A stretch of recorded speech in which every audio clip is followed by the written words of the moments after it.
made a left turn at Albuquerque? The gag writing in the Warner Brothers cartoons is really relentless. It just does not want to stop. We can see their approach to gag writing is that they just give us gag after gag. Sometimes they will even put one gag inside another so that it's not until a few seconds later that we actually know we've had 2 or 3 things happen at exactly the same time.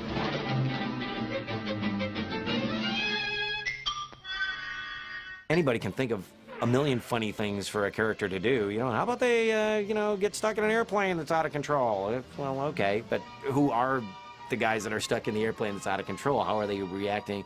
And that's, that's the hard work. That is like the rocket science writing that I think the Looney Tunes team did so well. We're on!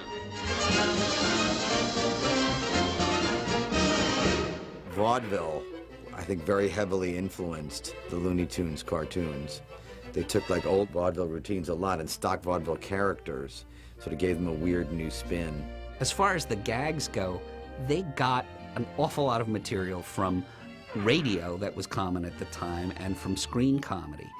They all claim that they used silent comedians as a big, big influence. Oh, we are the boys of chorus. We hope you like our show. We know you're rooting for us, but now we have to go. The 3 main writers of the Looney Tunes in their golden age period, the 40s, the 50s, Warren Foster, Ted Pierce, and Michael Maltese, all came to the Warner Brothers studio from New York, and they all came from working at the Fleischer studio.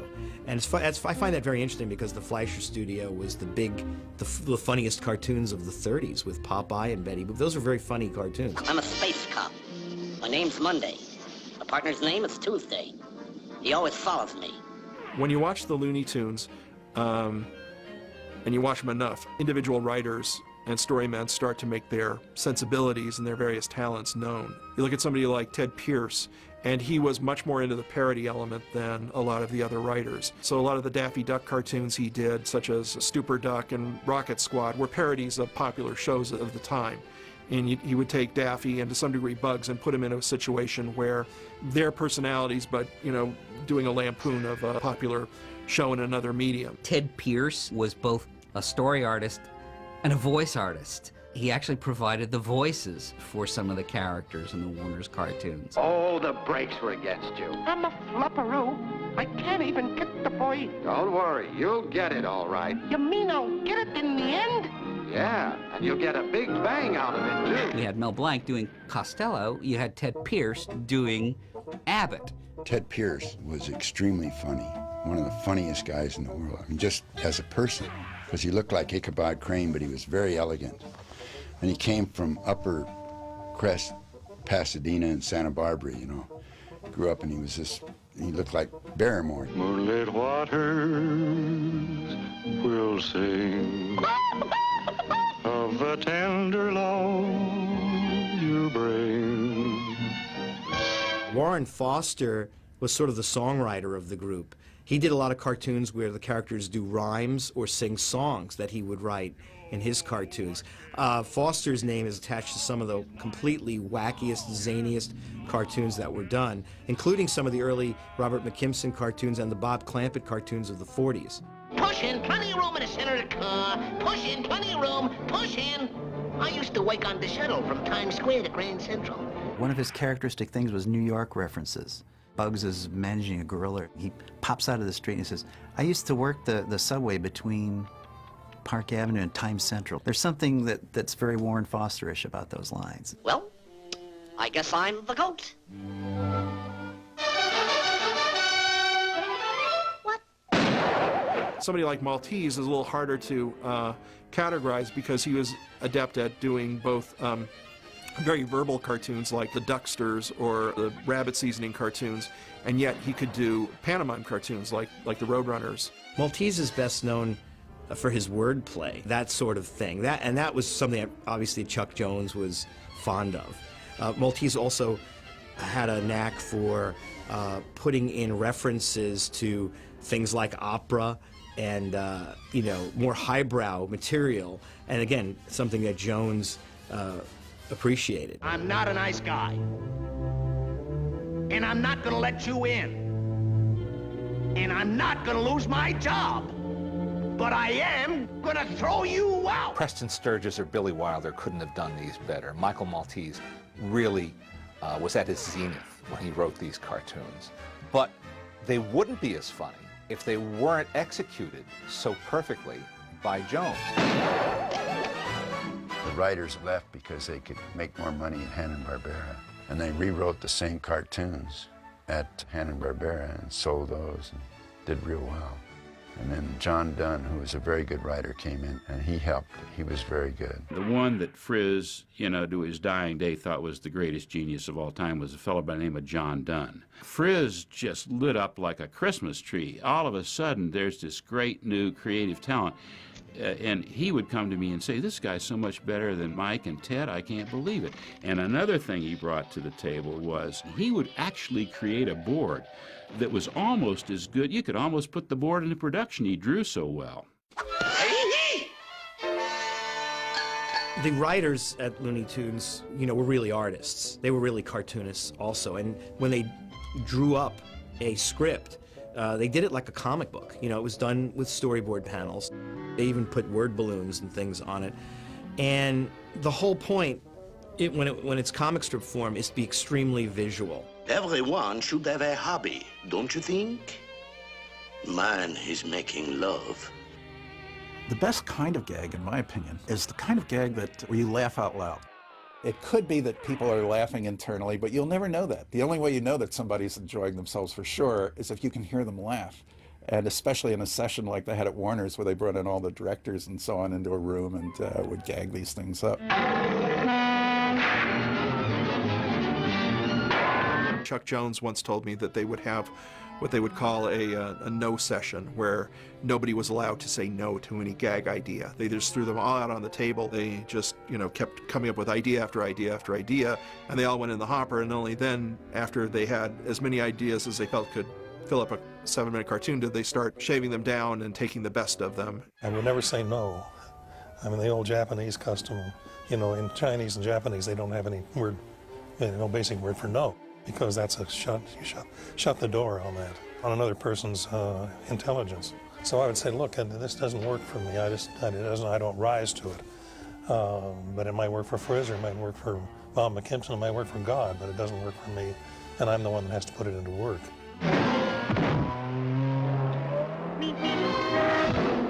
The director worked with the writer right from the outset, and the only person that the writer had to please was the director. The writers they had, these fellows would draw the storyboard, they would put up on a board and then act it out, and then if Frizz or Chuck had a dispute or disagreement with one section of the board, they would just take a push pin and fold over one corner, and he'd get back to that, fix it. Almost like, say, put you in a room and just leave you alone. Say, here, with other talented people, and just bounce gags off of each other, and see what happens. Don't plan anything. The main thing is don't plan. Just let it happen. And I think that's and it's not only fun, but it really is creative. It was crazy because we were making fun with each other. We had prop stuff that we'd get out of the prop department. We'd all be wearing German helmets and rabbit ears and all kinds of things. So it was kind of playtime all day long. We'd take a work break once in a while. But we had fun. That was, I think, the secret of the whole thing. Just the fact that we were like a big family.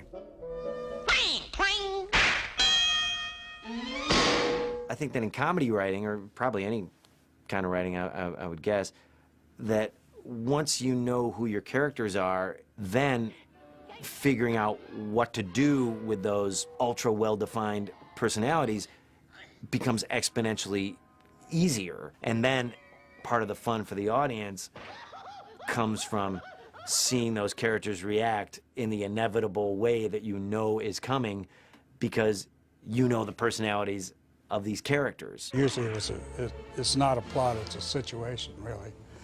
And create a conflict. That's what all the cartoons are about. And then we'd see how many gags we could get off of that subject. So Sylvester and Tweety It would be probably an interior thing, so everything that happened would happen with things that were in a house, you know. There was not only a team there, an overall Warner Brothers team, but there was a reason for the consistency and a kind of a house style, even though the individuals within that house had their own imprint on the cartoons. All right, come out to our blast out. For shame, Doc. Hunting rabbits with an elephant gun. As a comedian and as an animator, as a writer or a director, you can make any rule that you want, and as long as you live by it. You can make up a rule. It becomes logical because you use it, because you adhere to it, because you're honest with it. Take Laurel and Hardy, for instance. Their basic rule is based on a thing that you can't hit me when I'm hitting you.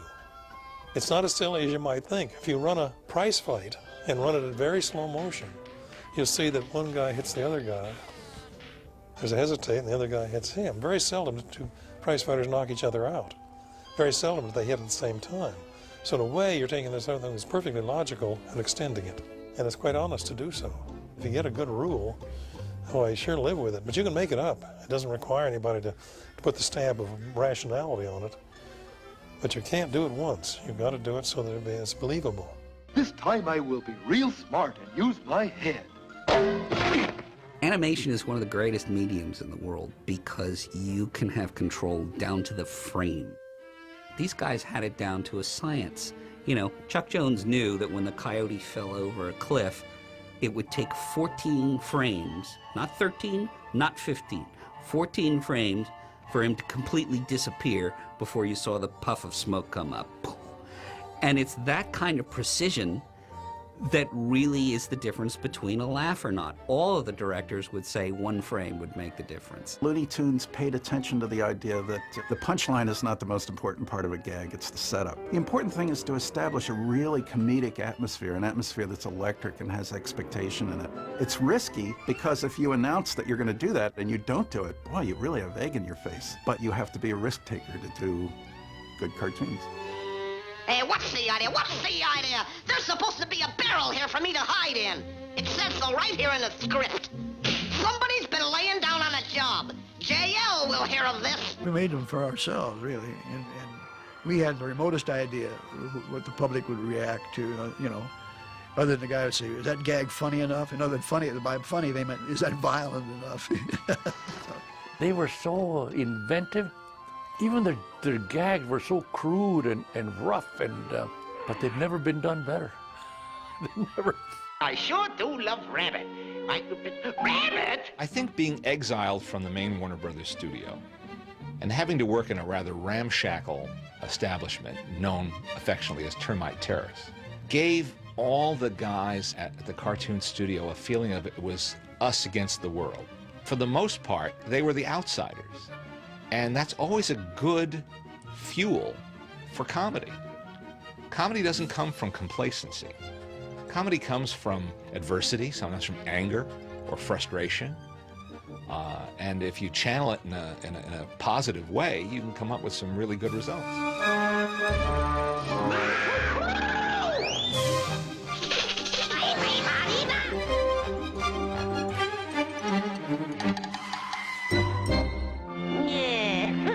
Didn't we?